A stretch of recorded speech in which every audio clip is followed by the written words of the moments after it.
All right. Good afternoon, insiders. Welcome to, we're very excited about this. This is the virtual tours of the forts of Central Park, the northern side of Central Park, led by Beth Goff. Really excited to be working with Beth. She is head of her company, Select Tours, a licensed New York City tour guide. And she and I have had a lot of fun just working back and forth. You're in really good hands today, and we're happy that the weather has held out. If you would like to ask questions for Beth during the tour, please include them in the chat. At the end of the tour, we'll do a little Q&A with Beth, so you can either continue to write questions in the chat, I'll be monitoring them, or you can use the raise hand function at the end of the tour. With that being said, Beth, I am going to turn it over to you. I'm going to stop sharing my screen now. Oh, okay. And there I am. There you are. So take it away, Beth. Everybody else, please enjoy. All right. Hey, gang. I am so happy to be with you guys in the middle of everything that's going on. And up here in the north end of the park, like Justin said, I've been working on this area for a little while in terms of learning about it, and it's really become my favorite part of the whole park. Partly because I'm a history nerd, and there's a lot of layers of history going on in this area, going back to the 1700s. So let's just get going right away. I'm going to flip the camera so you can see what I'm looking at. There we go. Okay, so what we are looking at straight ahead here, if you can see like a roadway just a little bit in the distance, that's the 102nd Street crossover from the east side to the west side. And a little bit more, if you see over here, you can see some buildings and things. That is Fifth Avenue. So we are pretty close to the east side here. And one thing that's interesting is originally this crossover here was the original top end of the park loop, because the original boundaries of the park were 59th Street to 106th Street, which is just a couple of blocks behind me, and then 5th Avenue to 8th Avenue, which is now Central Park West. And I'll get into why why it was like that in a little while. But just to start off right now, a little bit of the park history, very briefly, is it opened in 1858 in December, when the lake was used for ice skating. That was the very first thing that happened in the park. And Calvert Vaux and Frederick Law Olmsted were the designers of Central Park. Their design plan of the park was called the Greensward Plan, which I'll mention a little bit. And so getting right to it, I'm walking north. So I'm getting really close to the northern end of the boundary now, and I am entering our first forts. So we're in the forts landscape, as the Central Park Conservancy likes to call it. This fort is called Fort Fish, and it was named for Colonel Nicholas Fish, who was he fought in the Revolution, and he also, I'm still learning my gimbal, sorry, he also was the chairman of New York's Committee of Defense during the War of 1812. So that's Nicholas Fish, and this happens to be a fairly high point in the park, one of the highest, and definitely the highest on the east side of the park.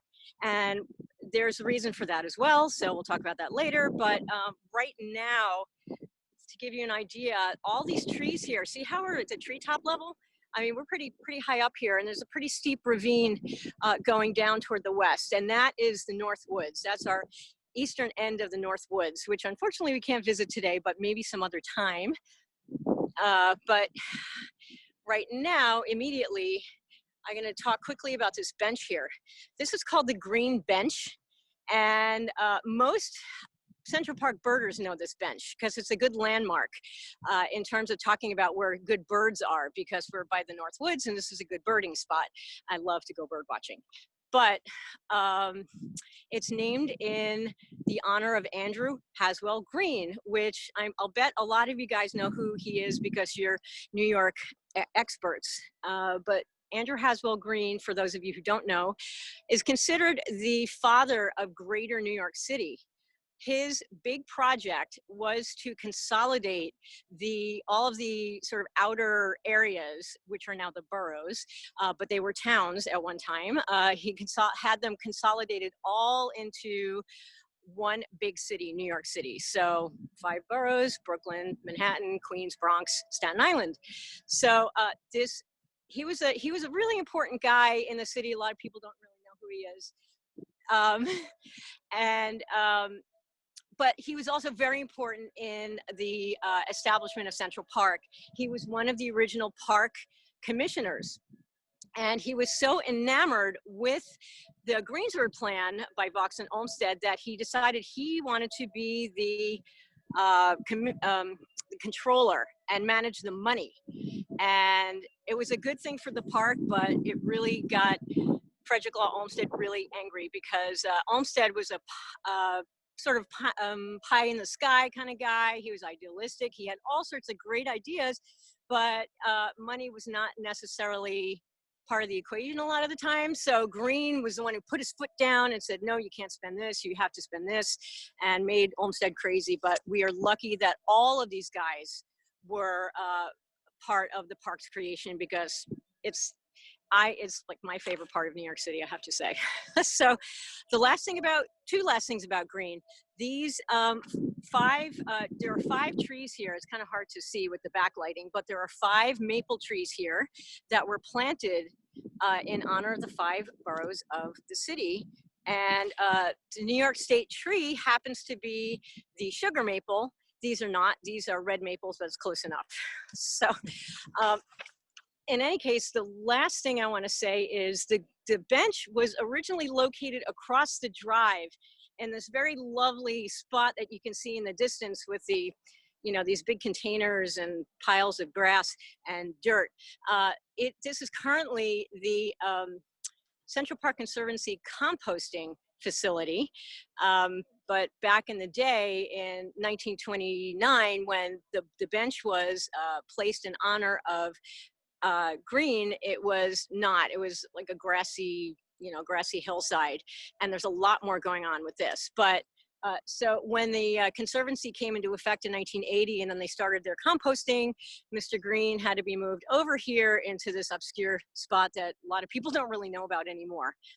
But keep this area in mind across the way, this flat area, and I am going to switch the screen here to show you what was there. Just bear with me a little bit. There we go. We're getting to my pictures. Okay, so this was what used to sit, or one of the things that used to sit in the area of the composting heap now. This is the convent of well, they call it the Mount St. Vincent, or the Mount, but it was part of the convent of the Sisters of Charity of St. Vincent de Paul in the 1840s and 50s. So that's that. But before that, I'm switching the screen again. So you got me again. Before that, going back to the 1700s, there was a tavern there called McGowan's Tavern. It was owned by the McGowan family, obviously. And it was a resting place for travelers coming from the north or from the south, and they were traversing this area. And there's a little bit more involved with that in a little bit.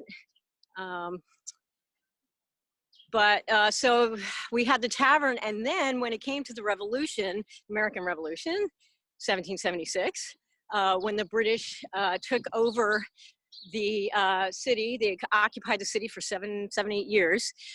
This area was at the tavern was occupied by British and Hessian generals. When the British lost and went away, hooray,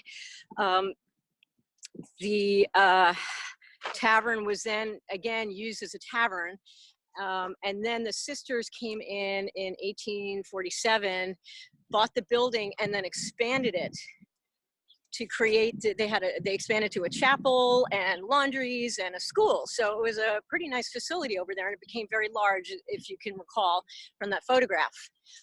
After that, when the park came into being, the sisters had to move out. They went up to Riverdale, the Bronx. They're still there. And Frederick Law Olmsted moved in with his family during the creation of the park, the construction of the park. Civil War came along.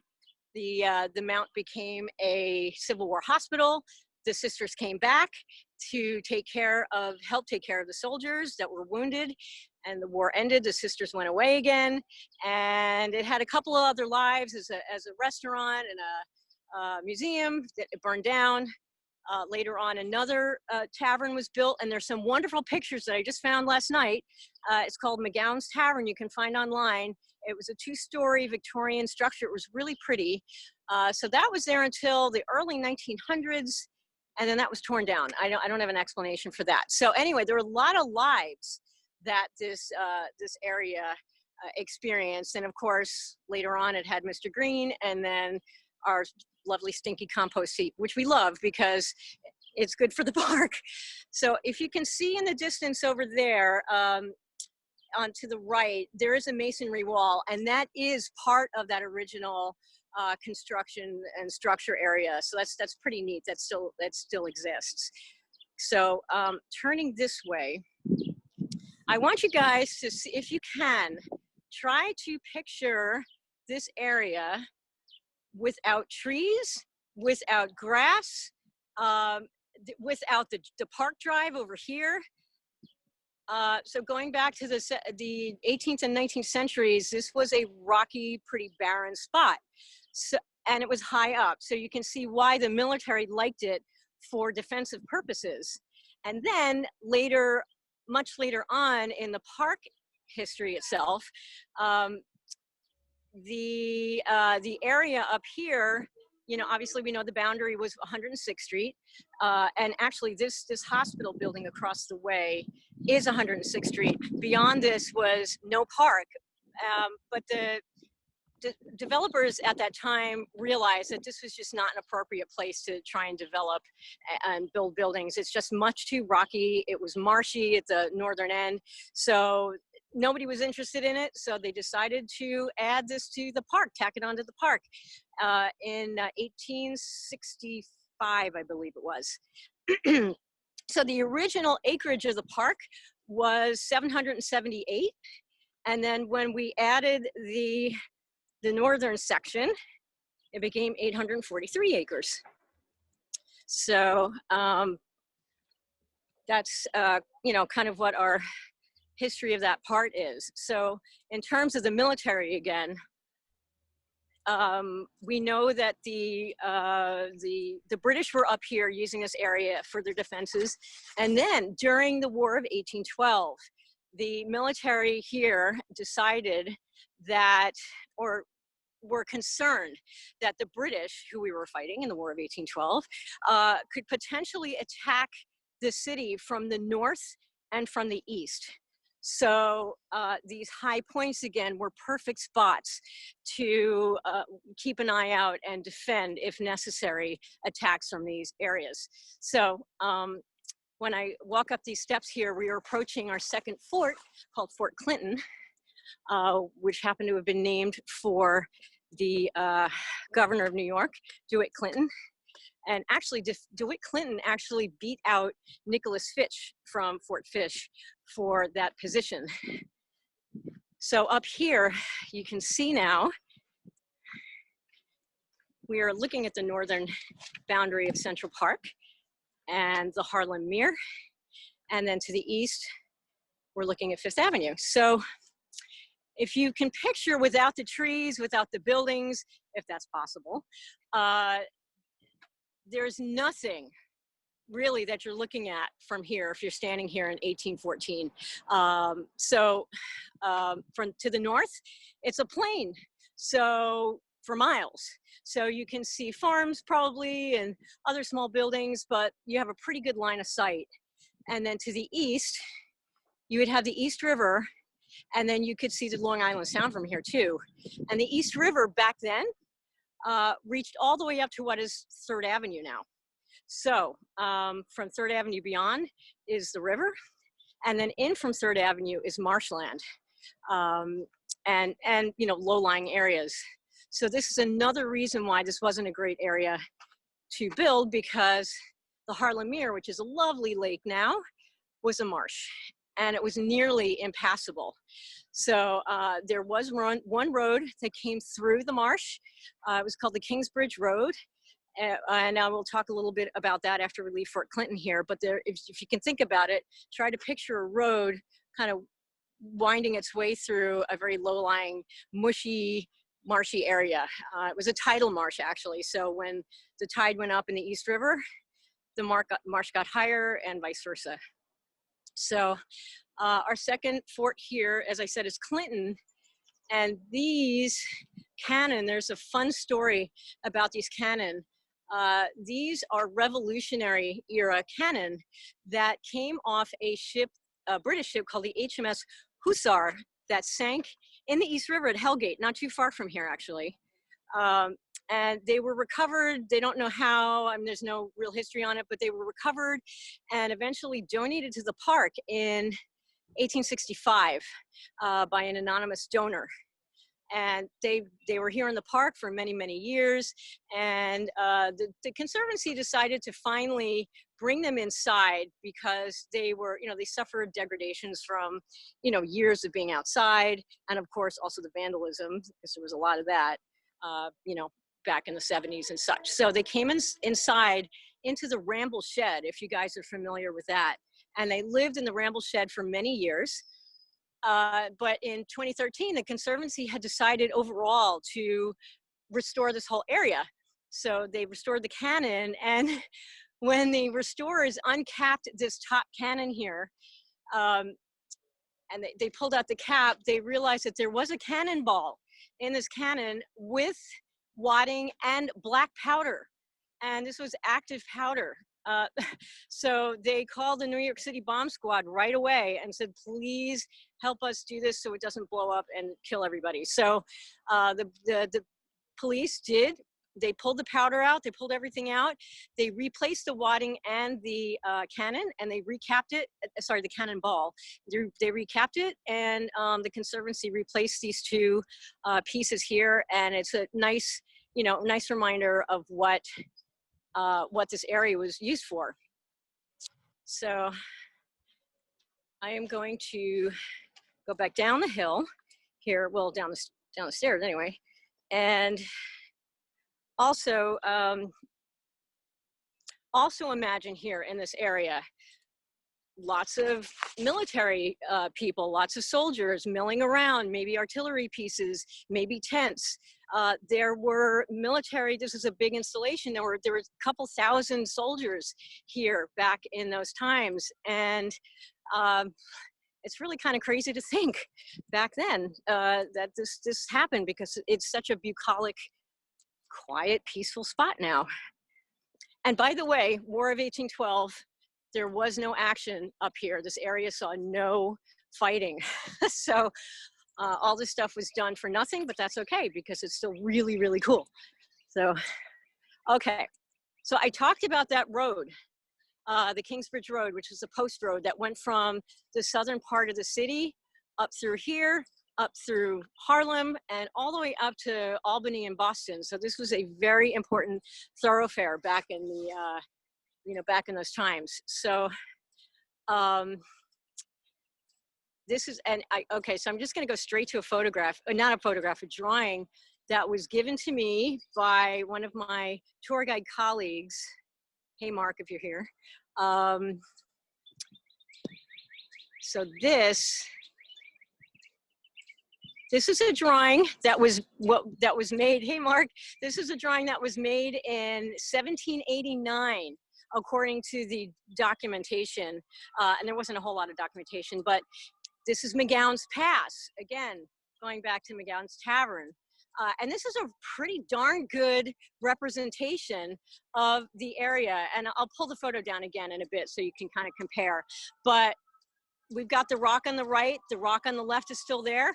That low lighting sort of light spot is is the marsh. Beyond it is trees and the plain and everything else. Harlem, you know, the Harlem Plains. So I love this photograph because this is what it looked like to, you know, according to the artist of that time. One more drawing before we go back to real life.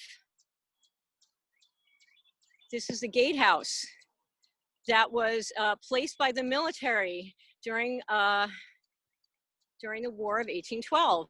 And the Conservancy is quite possible that, or it's quite positive actually, that this gatehouse existed.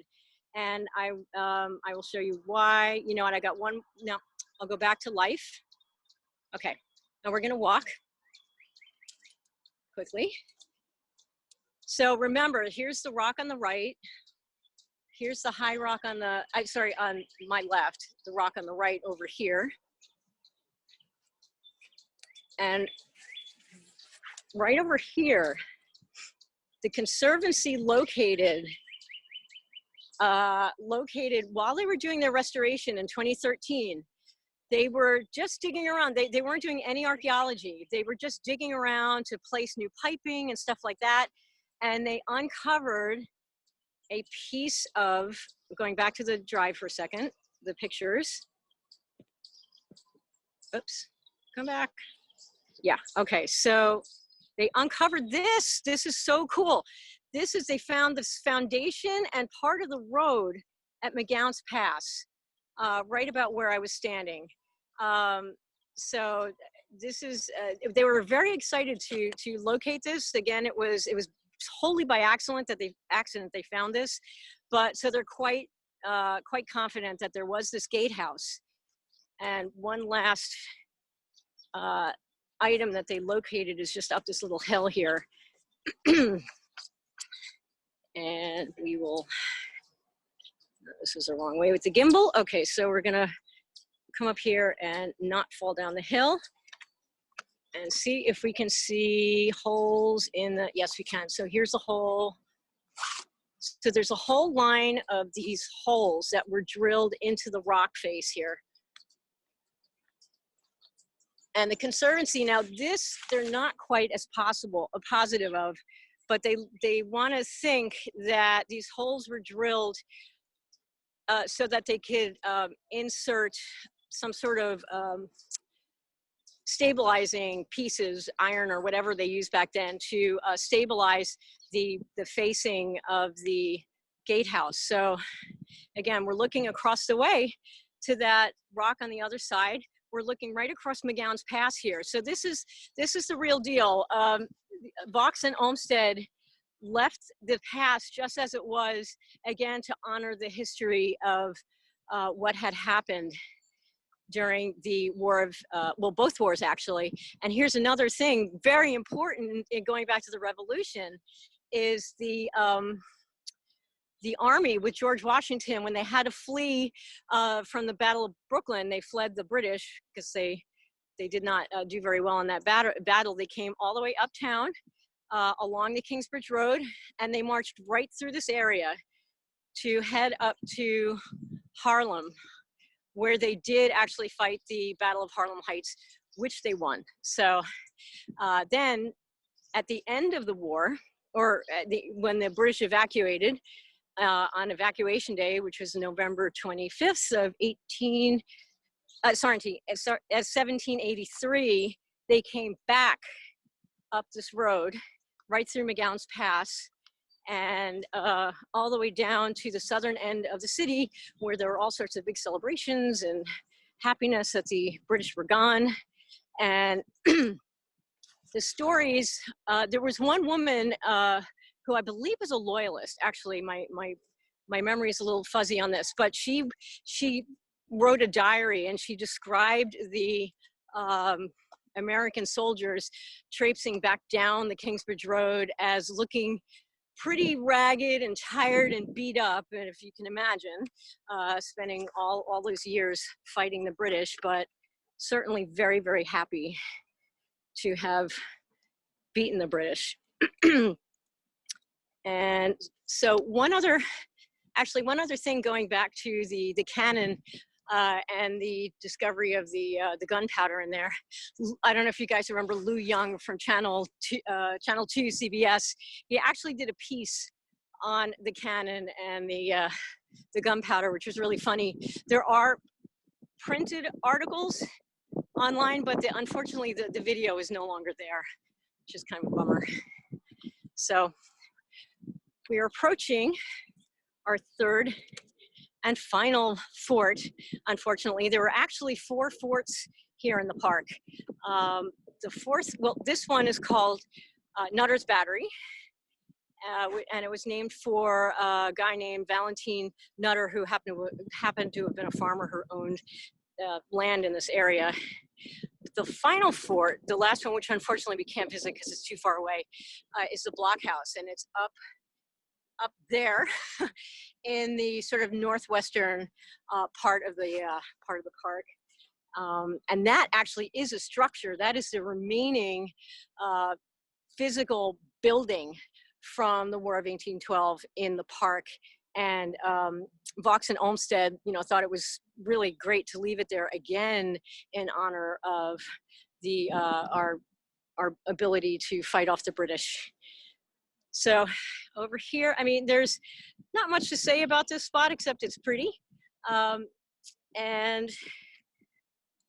the one kind of cool thing is kind of the geology here, because all this rocky stuff that you see everywhere most of it is Manhattan mica schist, which is the bedrock of Manhattan. And this is why in earlier times, when the technology didn't give us the ability to build in really soft, kind of not very firm surfaces, they could build tall buildings when the bedrock was so close to the surface, like it is here and like in Midtown and downtown.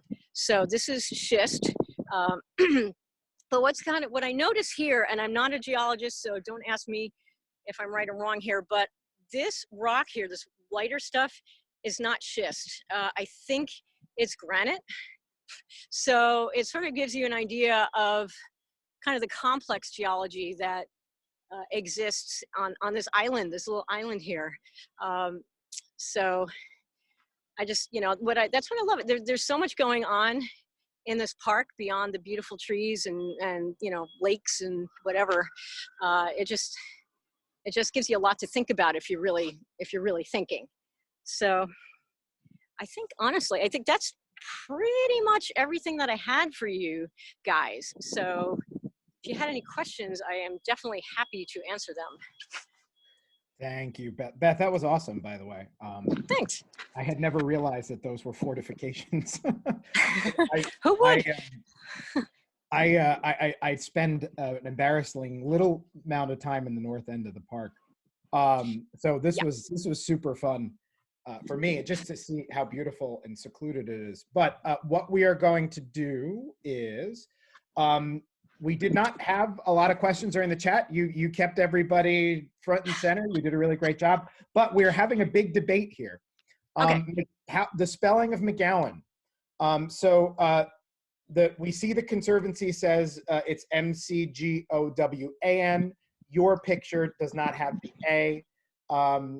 Another one of our participants found an article again without the A. That's a trusted source. So what do we know the reason behind it? No. Okay. Not that I know of. And I think it's been both. So, and there's on the cannon also, there's a plaque, and I think it's missing the A. So. Okay. Yeah. We're going to go now officially, Steve. We're going to officially say no A. That's it. We've made it official. So you should tell the Conservancy.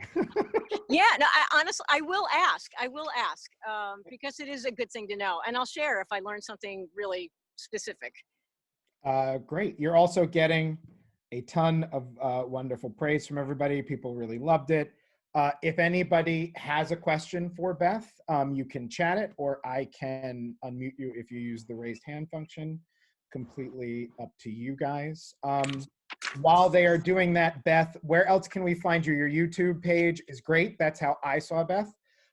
She sent me it. So can you tell everybody your YouTube page? And I'm going to pull up your tip info in a sec. So Okay. Yeah, the YouTube is Select Tours.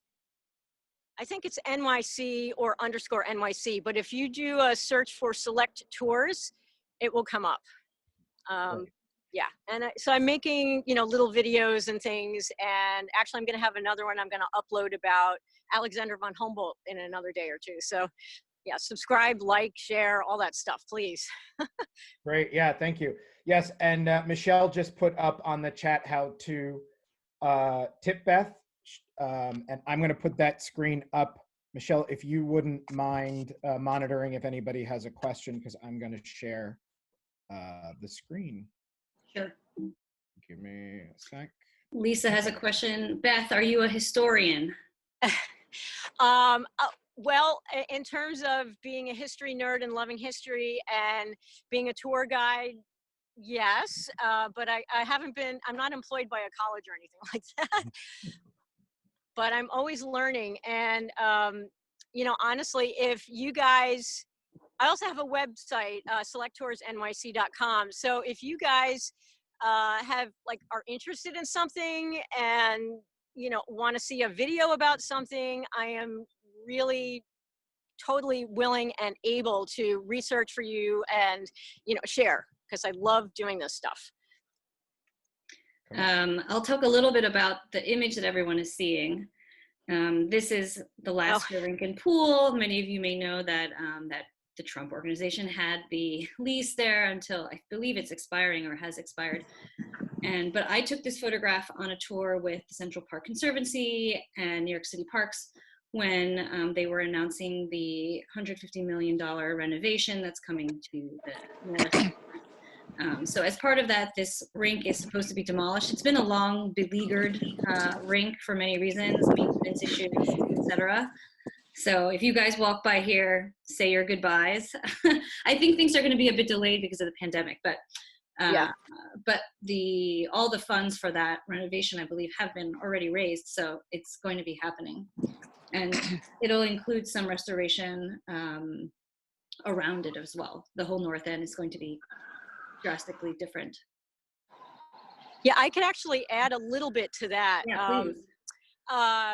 So the reason for this, aside from it being beleaguered and it's old, it was built in, I think it was finished in 1966. So while this was a Robert Moses project, and we love him, he was gone from the Parks Department by then. But so it's old, and one of my and this is relevant. One of my former, actually, you guys know Alan Cohen. He would call it he'd call his style airport brutalism, and because it's really ugly. And if poor Calvert Vaux and Frederick Law Olmsted came back and saw this in their pastoral landscape, they would have dropped dead again. So what the Conservancy wants to do is, yes, pull it away and extend the Mere back to what it was. So the Harlem Mere used to be a big lake that sort of narrowed down to a stream, and then that stream would feed into the lock and the ravine, which is part of the North Woods. So what the Conservancy wants to do is to rebuild the rink and the pool in a more of a sort of elongated fashion, so that the stream could then be replaced and flow back into the ravine area. So it's going to be weird, and it certainly isn't going to be great for tours because it's going to be a lot of noise and mess and everything. But I don't know if it works out okay. It could be a nice.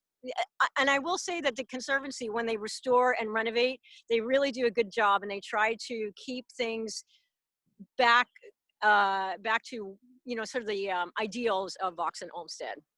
Right. So I just sent a link to everyone so you can see the renderings for that project and what I wrote about it last fall. Another question Peter Tannen asks, is mere a Dutch word? Yes, awesome question. Yes, it is.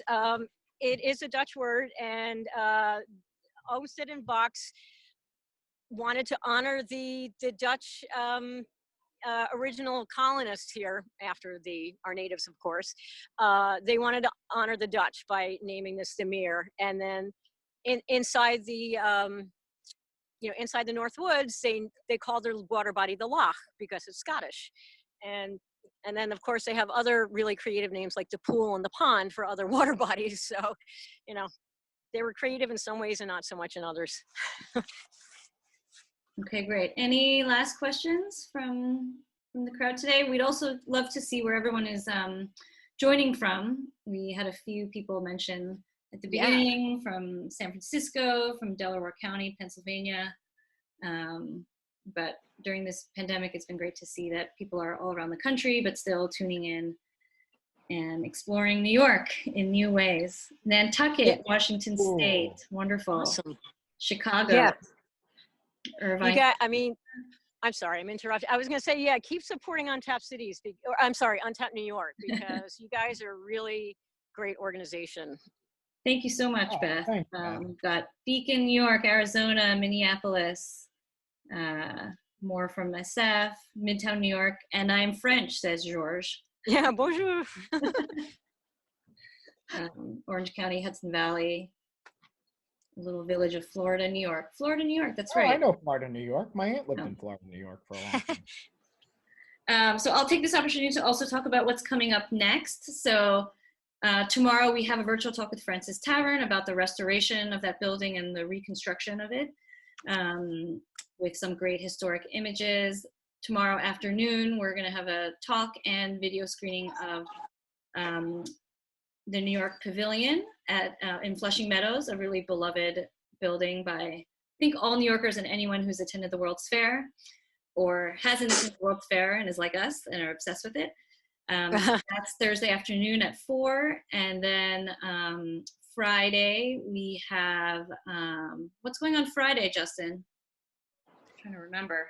Friday's Ellis Island. Oh yeah, we're gonna have a talk with the Ellis Island Foundation about one of their recent exhibitions and just about Ellis Island's history as a whole, which is very apropos for the time period as well. And then more coming up next week. Debbie says, Untapped New York is part of my mental health program. Thank you for all your offering online. We love hearing that, and we do intend to continue virtual offerings after this is all over and we can see you in person again. Tara wants to know if we can put the picture back up of the blockhouse. Neil's at Fire Island Pines. And there's additional tours of the blockhouse that I've heard about. I sent one of my photographers there last year. So on rare occasions, you might be able to go inside the blockhouse. I have a picture from inside. Ooh. And this is the one we started. Yeah. French we wanted. Okay, wonderful. Well, thank you everyone for joining us. I'm going to paste again Beth's tipping info on Venmo and PayPal.